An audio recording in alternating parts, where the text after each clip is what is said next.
নোয়াখালী হলো সংস্কৃতি, সৌন্দর্য আর সমৃদ্ধির জেলা। সহজ করে বলতে গেলে নোয়াখালী হলো ঐতিহ্য এবং আধুনিকতার জেলা। নারিকেল, সুপারি ও নিঝুম দ্বীপের ঐতিহ্যবাহী এই জনপদ নানা কারণে বিখ্যাত। নোয়াখালীর ভাষা নিয়ে অনেকেই মজা এবং হাস্যরসে মেতে থাকেন। তবে এই ভাষা এবং নোয়াখালীর সংস্কৃতি সম্পর্কে জানলে মজার বিপরীতে শ্রদ্ধায় আসবে। আতিথেয়তার জন্য নোয়াখালীর মানুষের জুড়ি মেলা ভার। অতীতকাল থেকেই এই অঞ্চলের মানুষ আন্তরিকতা ও সৌজন্যের সেরা।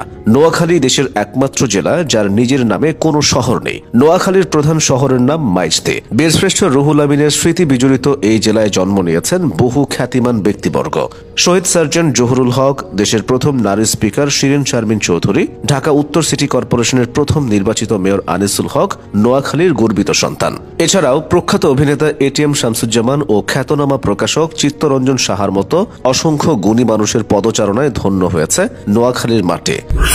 বাংলাদেশের দক্ষিণ পূর্বাঞ্চলে অবস্থিত এই জেলা ঐতিহাসিক দিক থেকেও কোনো অংশে পিছিয়ে নেই। ইতিহাসের সাক্ষী হয়ে নোয়াখালীতে দাঁড়িয়ে আছে অনেক প্রাচীন মসজিদ। বজরা শাহী মসজিদ, গোপালপুর চৌধুরী বাড়ি মসজিদ এবং নলুয়া মিয়াবাড়ি জামে মসজিদ এগুলোর মধ্যে উল্লেখযোগ্য। সব মিলিয়ে নোয়াখালীতে রয়েছে ৪,১৫৯টি মসজিদ।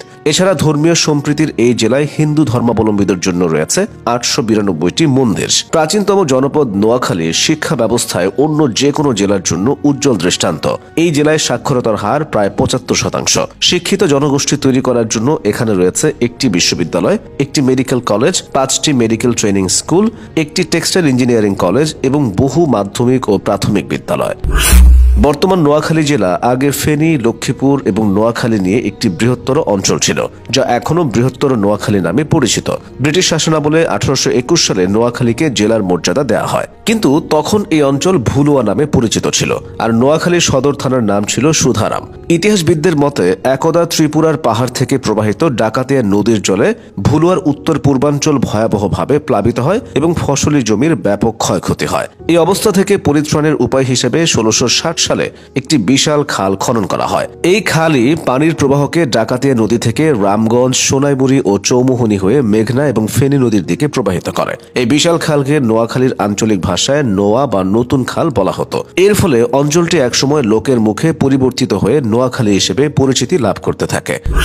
পরবর্তীতে ১৮৬৮ সালে ভুলুয়াকে নোয়াখালীর নামকরণ করা হয়। মোট ৯টি উপজেলা নিয়ে গঠিত নোয়াখালীর আয়তন ৪,২০২ বর্গ কিলোমিটার। উপজেলার পাশাপাশি এখানে রয়েছে ৬টি সংসদীয় আসন, ১০টি থানা, ৮টি পৌরসভা, ৯৩টি ইউনিয়ন, ৮৮২টি মৌজা এবং ৯৬৭টি গ্রাম। ভৌগোলিক দিক থেকে এই জেলার উত্তরে কুমিল্লা ও চাঁদপুর, দক্ষিণে মেঘনা নদী ও বঙ্গোপসাগর, পূর্বে চট্টগ্রাম ও ফেনী এবং পশ্চিমে রয়েছে লক্ষ্মীপুর ও ভোলা জেলা। নোয়াখালীর অর্থনীতি মূলত কৃষি নির্ভর। তবে কৃষির পাশাপাশি এই অঞ্চলের বহু প্রবাসী মধ্যপ্রাচ্য সহ বিশ্বের আনাচে কানাচে ছড়িয়ে আছেন, যাদের শ্রমে অর্জিত টাকা দেশের অর্থনীতিতে গুরুত্বপূর্ণ অবদান রাখছে। অপরূপ প্রাকৃতিক সৌন্দর্য মণ্ডিত এই জেলায় রয়েছে অসংখ্য দৃষ্টিনন্দন স্থান। নিঝুম দ্বীপ, স্বর্ণদ্বীপ, মুসাপুর ক্লোজার, চেয়ারম্যান ঘাট ও কমলার দিঘির মতো পর্যটন স্পটগুলো এখন খুবই আকর্ষণীয়। ইতিহাস, ঐতিহ্যে আর সমৃদ্ধ বর্তমানের প্রতিটি উপাদান নিয়ে বাংলাদেশের মানচিত্রে গুরুত্বপূর্ণ জায়গা জুড়ে রয়েছে নোয়াখালীর অবস্থান।